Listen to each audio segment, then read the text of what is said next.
Yun, magandang araw po sa inyong lahat mga tol. Ngayon po ay September 22, 2025. Ang pag-uusapan po natin, ito pong naging pahayag ni Vice Ganda kahapon sa naging mapayapang rally diyan po sa Luneta. Pero bago po natin puntahan yan, dito po sa mga ipapakita ko po sa inyong raw videos, talagang magagalit po kayo dito mga tol.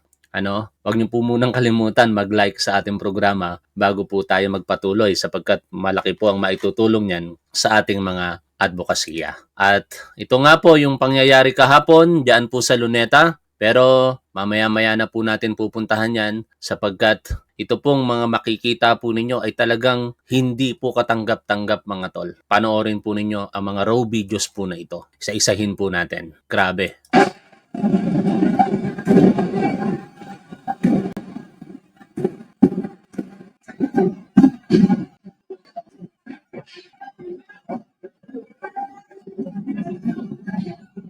Walang hiya tong mga tao na ito. Pwede namang iprotesta ang saloobin po natin ng mapayapa. Pero tingnan nyo naman ang ginawa ng mga walang hiya, demonyong mga tao na ito.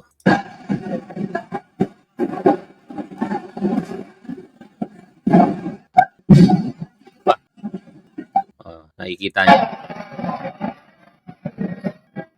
Anong kinalaman ng mga property ng ating mga kapwa Pilipino, even ng gobyerno? Biruin mo, traffic lights, sisirain ninyo.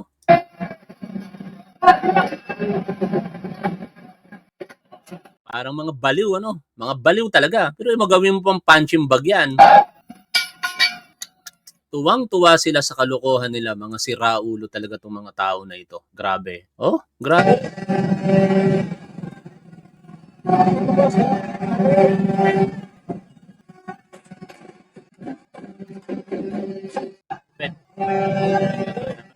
Di ko mawari kung ano ang nasa isipan ng mga walang hiyang tao na ito. Bakit ganyan sila umakto eh. Oh.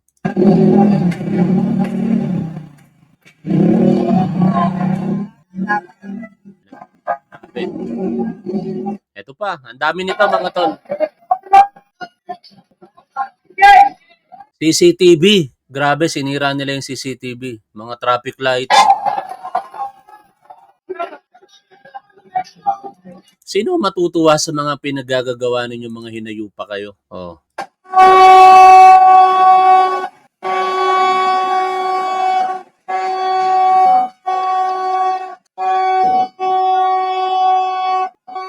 Yan ba pinagmamalaking mga kabataan ngayon? Anak ng teteng.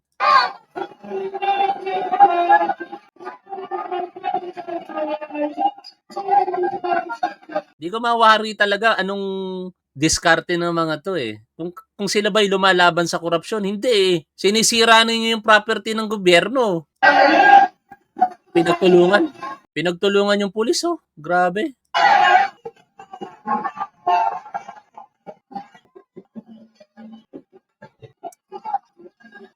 Paano magagawang kampihan yung mga yan, mga tol? Di ba lahat tayo galit sa korupsyon? Pero yung pinagagagawa ninyo, utak ng mga demonyong tao to eh.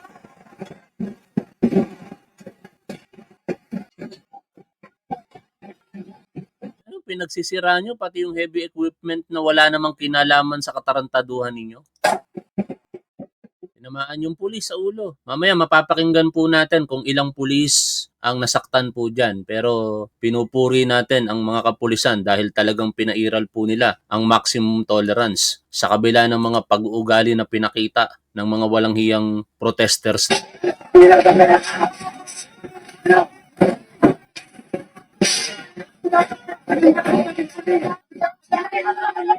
Ang teteng, anong kinalaman ng mga pulis dyan sa pinagsasasabi ninyo? Mga demonyo talaga tong mga tao. Tingnan nyo, oh. Baliw lang ang gagawa ng ganito eh. Kung matino ang utak mo, hindi mo gagawin to. Anong kinalaman niya mga barriers na yan?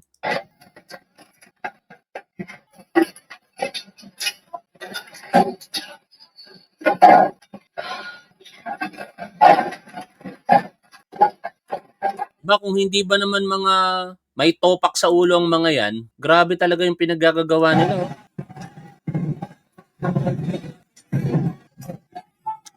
Grabe talaga.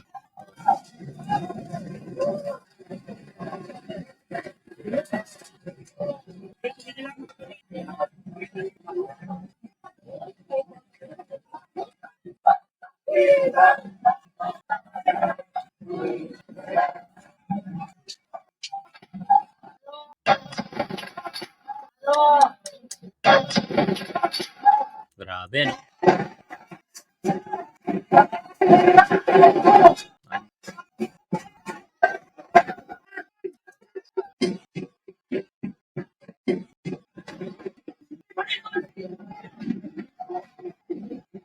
Pati yung Sogo na nananahimik. Anong kinalaman sa protesta nyo niyan?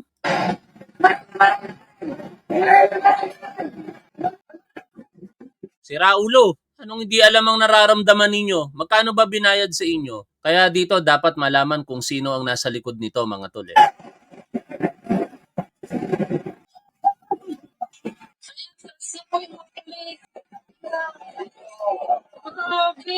Oh my God!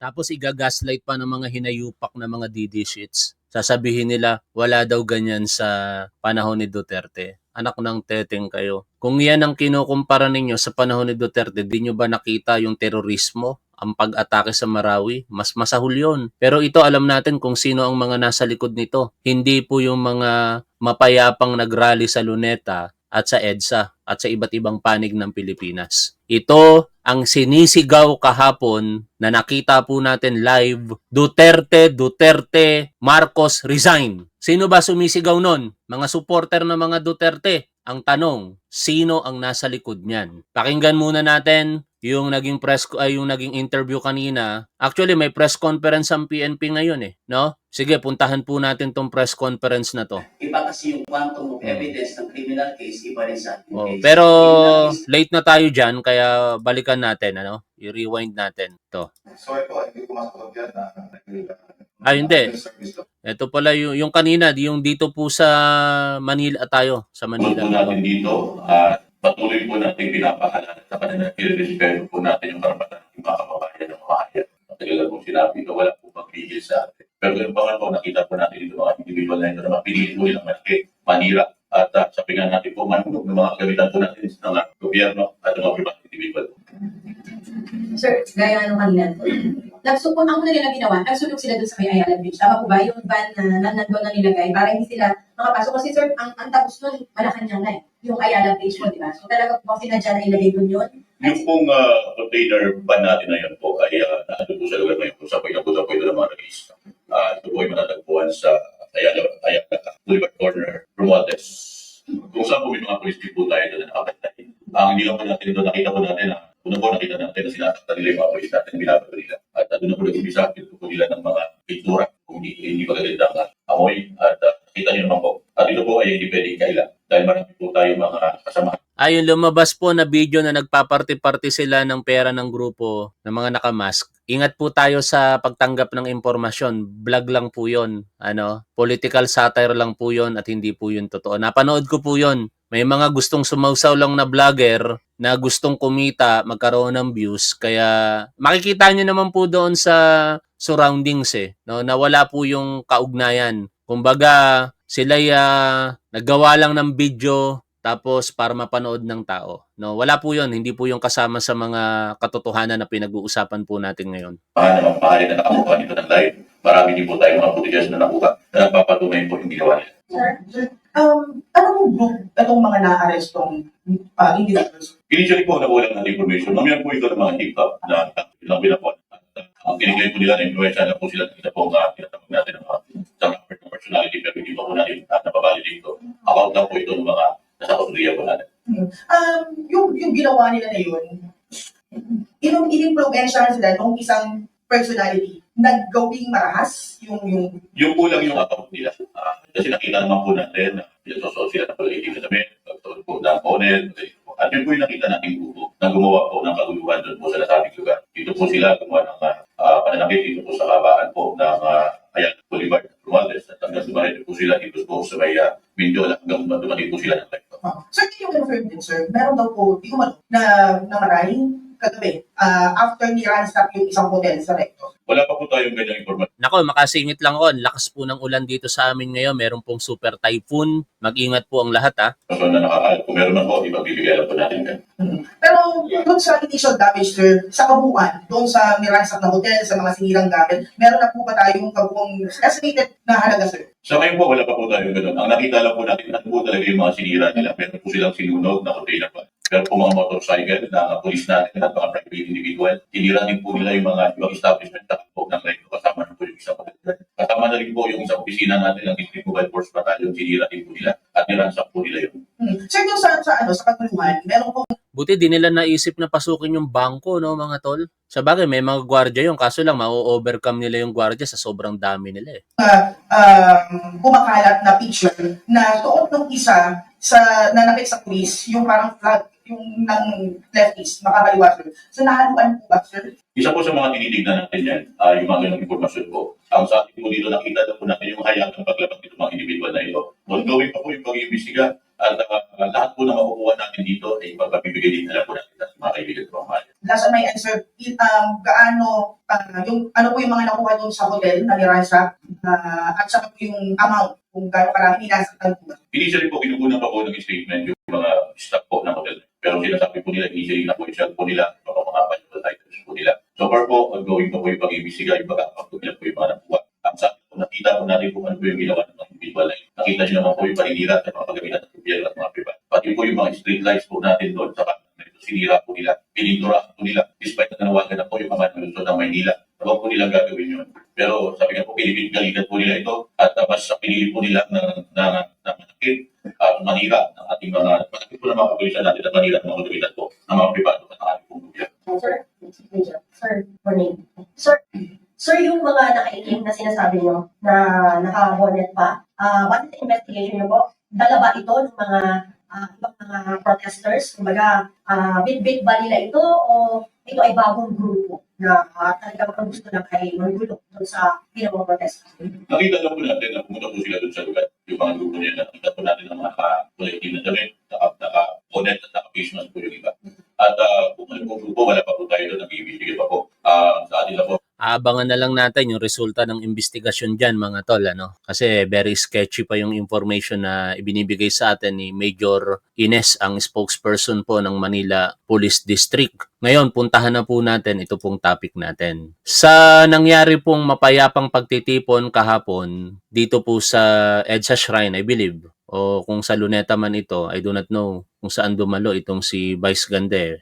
People Power Monument sa EDSA. Nagtalumpati po itong si Vice Ganda at samot-saring reaksyon po ang nakakalap po natin sa ngayon mula po sa publiko. Siyempre, sa hanay po ng mga dilaw at kakamping, dahil basically dilaw at kakamping kang kulay po nitong si Vice Ganda, puring-puri po nila si Vice Ganda kasi naninindigan sa pakikipaglaban sa korupsyon. Pero siyempre sa hanay po ng mga loyalista at mga PBBM supporters, may mga hindi po natutuwa sa mga sinambit ni Vice Ganda kasi parang lumalabas na inuutusan ni Vice Ganda ang ating Pangulo. At ayon nga po sa nakita kong post ni Sir Benji Contreras ay hindi tama na binabastos ni Vice Ganda si Pangulong Bongbong Marcos. Hindi ko pa po napakinggan ng buo ang talumpati na ito maliban dun sa mga pagmumura na ginawa niya sa mga korap sa gobyerno at sabay-sabay po natin pakinggan, reaksyonan, maging objective. Dito, wag po natin paganahin ang emosyon po natin. Instead, ang objective, what is our objective? Siyempre, labanan ang korupsyon. Suriin po natin ang talumpati na ito ni Vice Ganda kahapon. What down? Ang babang-baba yung mga Pilipino. Sa tangalan ng lahat ng mga kapwa ko, artisang nasa entablado ngayon, pati na rin yung mga artisang nasa baba at nasa iba't ibang lugar na nakikisama sa amin, binabati po namin kayong lahat. Mabuhay kayo, mga kapwa namin Pilipinong nanakawan ng gobyerno. Sabi niya, mga kapwa natin Pilipino, mabuhay kayo. Mga kapwa natin Pilipino na nanakawan ng gobyerno. I disagree. Hindi po gobyerno ang magnanakaw, Vice Ganda. No? Dapat maging consistent tayo sa pagsasabi ng katotohanan kung tayo po'y lumalaban sa korupsyon. Ang gobyerno po, binubuo ng maraming sangay. 4 na branch nga po ito, tapos maraming mga galamay. Ang problema, yung mga tao nandito. Kaya wag mong lahatin. Pag sinabi mong gobyerno, lahat eh. Di ibig sabihin, Vice Ganda, binoto mo si Leni Robredo, di ba? Siya ang bahagi ng gobyerno sa Naga City ngayon. Di ibig sabihin, pinagnanakawan ka rin ba ni Leni Robredo? I don't think na sasabihin mo yon. Kaya pagka magbibigay ka ng pahayag, dapat ayusin po ninyo. Unang-una, mali po yung sinabi niya na pinagnanakawan po tayo ng gobyerno. Pinagnanakawan po tayo ng mga korap sa gobyerno. At sabi mo nga, hindi korap si Leni Robredo, tapos sasabihin mo, pinagnanakawan ka ng gobyerno. O, tuloy po tayo dito. Yan ang pagbati natin sa isa't isa. At para sa lahat naman ng mga politiko at bahagi na ng gobyerno na nagnakaw sa atin, nagnanakaw sa atin, Sana ganon, sinabi mo kanina eh. No? Mga korap na politiko na bahagi ng gobyerno. Dapat ganon. Hindi yung pinagnanakawan ng Kasi sa sobrang dami ng followers nitong si Vice Ganda, almost 20 million po ito. Umabot ng 20 million, in-unfollow siya ng mga DDS, kaya bumagsak na naman sa 19 million. Ang daming maiimpluwensyahan sa mga winiwika niya. No, pagka ganyan ang naging pananaw, lalong-lalo na yung mga hindi mag-iisip, aba, ang gobyerno nagnanakaw sa ating mga mamamayang Pilipino. Saan tayo tutungo nun? Baka mawalan na ng tiwala ang tao sa gobyerno mismo. Mawalan tayo ng tiwala sa mga kurap at yung mga pinaghihinalaang kurap. Pero wag mismo sa gobyerno dahil pag gano'n ang ginawa natin mga tol, mabuti pa umalis na lang tayo sa Pilipinas dahil wala na tayong patutunguhan. Anarkiya ang mangyayari. Yung mga pinakikita ko sa inyong video kanina, sulyap pa lamang yon. Pagka nawala ang gobyerno, dahil sinisira natin ang gobyerno, buti kayo, mayayaman kayo, anytime pwede kayong lumabas ng bansa. Paano si Top 1? Wala nga akong passport eh. Hindi ako makakalabas ng bansa.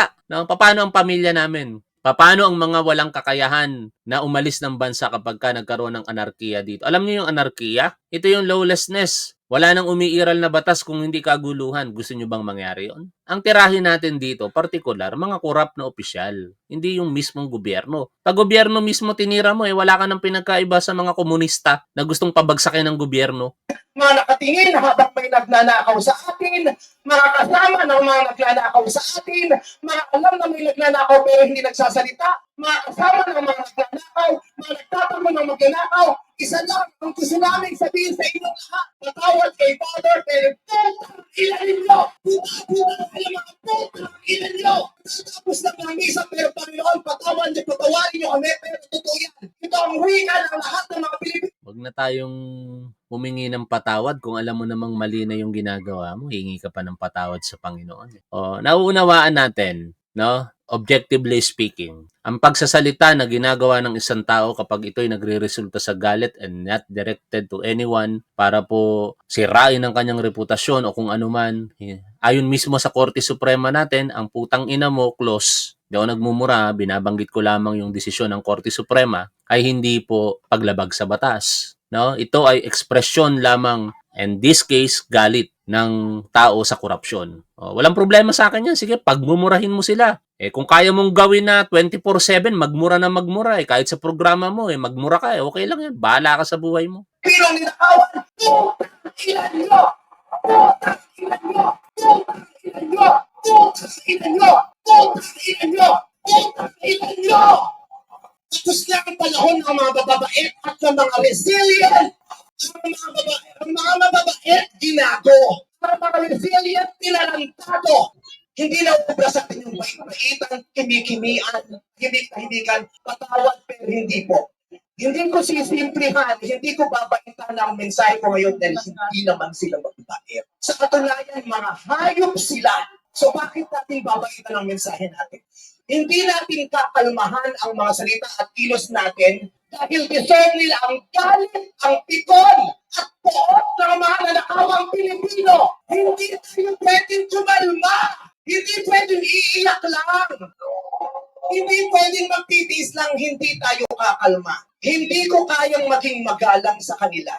Dahil mga bastos sila, mga salaula sila, at mga baboy sila. Hindi natin kayang maging mabait sa kanila dahil mga walang yasin. Hindi pwede. Hindi pwede yung mabait ka lang, mabuting asal ka. Hindi uubra sa kanila ang mabuting asal at mabait lang kasi nga mga demonyo sila. Kaya tama yan. Sumigaw lahat ng galit. Galit na galit.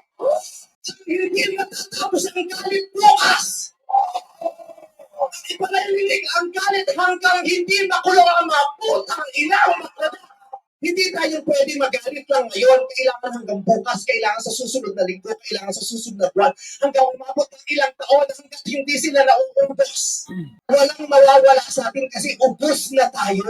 Kaya ang gagawin natin ngayon ay babawi na tayo. Ikulong ang mga magnanakaw. Para sa akin, hindi nga sapat ang kulong. Dapat patayin ang mga korap na magnanakaw. Ibalik ang death penalty para sa mga korap. Ang tanong, Vice Ganda, sino ba binoto mo? Di ba kakampink, dilaw? Ano ba posisyon ng kakampink at dilaw pagdating sa death penalty? Siguro binoto mo sa pagkasenadora dati si Laila de Lima. I do not know ngayon sa party list kung binoto mo ang mamamayang liberal kung saan siya ay kumakatawan. Isa si de Lima sa mariin na naninindigan na huwag ibalik ang death penalty. Dapat sabihin mo yan sa mga binoboto mo. Kasi kung ako tatanungin ninyo, death penalty by firing squad pa nga gusto kong mangyari dyan eh. Kahit ako mag-volunteer na papatay doon sa korap na opisyal, okay lang sa akin. Total, may kasalanan na ako sa bagay na ganyan eh. Yun ang problema sa inyo eh. Salita kayo ng salita ng mga ganyang bagay, magsusuhestyon kayo, eh yung binoboto nyo rin naman, ayaw sa death penalty. Para patayin ang mga magnanakaw, ikulong pati pamilya nila. Ginawa ang batas ng batas sa pamahalaan para ibalik ang death penalty. Pasensya na po, Father. Alam kong ayaw mo ng death penalty. Di ba? Yung mga kasama mo dyan eh. Yung mga nag-o-organisa ng rally na yan, ang mga Aquino, yung Kiko Aquino D, yung mga pare na nasa likod niyan, at kung sino-sino pang mga civil group o civic group, ayaw nila ng death penalty. Baka makalaban mo sila dyan. Sana hindi yan retorika, Vice Ganda. Na kaya mo lang sinasabi yan dahil nandyan ka sa entablado, pinapalakpakan ng maraming tao, sana makatotohanan. At kung talagang suportado mo ang death penalty, maging consistent ka sa panawagan yan. Aabangan namin yan sa mga susunod mong pahayag. Hindi baka dahil lamang nakatindig ka dyan sa harapan ng entablado, dapat consistent ka. Ako, marami sa mga manonood natin ayaw ng death penalty pero napaka-consistent ko dyan. Gusto ko talaga may death penalty. Pagdasal mo na lang ako. Ibalik ang death penalty para sa magnanakaw. Dahil ang magnanakaw ang corrupt na public official. Hindi ko natatawag na public official. Ang corrupt na politiko ay higit pa sa mamamatay tao. I-correct natin siya. Okay na nga eh. Tama na ngang tawagin mong corrupt public official eh. Alam mo, Vice Ganda, hindi lang naman politiko ang corrupt. Ang mga DPWH personnel ba? Itong sina Henry Alcantara, Bryce Hernandez, JP Mendoza, Yusek na mga binabanggit dyan sa DPWH. Mga politiko ba ang mga yan? Di ba hindi naman? Kaya dapat general, public official. Ano yun? Yung mga politikong korap lang ang gusto mong mabitay? Hahayaan mo na lamang itong mga public official sa ehekutibo na hindi politiko ang hindi mapatawan ng kasalanan ng parusa? Ganun ba yun, Vice Ganda? Isipin mo rin minsan yung sinasabi mo. Inuulit ko, Vice Ganda. Ikaw ay nagtataglay ng malawak na influence sa ating mga Pilipino. Ang bawat sasabihin mo, maaaring pag-usapan, hindi lamang ng mga supporters mo. Katulad ng pagbibirong ginawa mo kay dating Pangulong Rodrigo Duterte, di ba? Naging laman ng mainstream media, ilang araw sa social media at sa kabuuan, binatikos ka doon, kaliwat kanan, pero may nagpupuri din sa'yo. Ganoon kalawak ang influence mo, kaya dapat, ang mga sinasabi mo, tiyakin mo. No, sa bagay, spontaneous speech ang ginawa mo eh. Kaya maaaring mauunawaan kita sa pagkakataong ito. Tuloy tayo sa pakikinig po dito. Ang corrupt na politician ay higit pa sa magnanakaw. Ang corrupt na politician, ang corruption ay higit pa sa terorismo.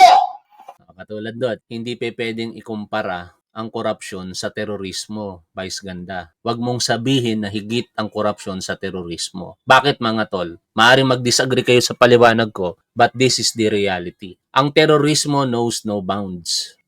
Wala po yung pipiliin. Kahit corrupt, tatamaan ng terorismo. At ang korupsyon, isang way lamang para ma-execute ang terorismo. Iba't iba ang uri ng terorismo. Merong state terrorism na tinatawag. Yung mismong estado ang sangkot dito. Huwag naman sanang mangyari yon sa ating gobyerno. Merong mga tinatawag na religious, mga fanaticism, terrorism. Iba't ibang uri ng terorismo. At nangyayari ang terorismo sa ibang mga pagkakataon dahil po sa korupsyon. Kaya wag mong ikumpara yan. May mga nagpopondo para sa terorismo na mga corrupt na public official. Sasabihin mo, higit ang korupsyon sa terorismo, maling-mali yun. Tuloy tayo sa pakikinig dito. Ang mga terorista, namimili lamang ng lugar at panahon kung kailan Tinuturuan mo ng mali ang mga manonood mo eh. mga magnanakaw sa Pilipinas, walang pinipiling araw. Araw-araw nila tayong ninanakaw. At ang inaatake ng mga terorista, yung mga iba ang pananampalataya, iba ang paniniwala, iba ang lahi. O, di ba mali siya mga tol. O, anyway, yan yung sinasabi niya eh. Uulitin ko, walang limitasyon ang terorismo. Hindi po ito pumipili partikular ng biktima. Ano ang nangyari sa City of Marawi, for example? Sigurado may mga corrupt na opisyalis doon. Nadamay ang mga hindi corrupt. Hindi lamang ang Marawi ang naapektuhan, mga karatig na lalawigan. Nagtuturo ako sa Mindanao, dapat pupunta ako ng Marawi, hindi natuloy. Saan ako nagturo? Sa Iligan City, kung tama yung pagkakatanda ko sa lugar, malapit sa Marawi.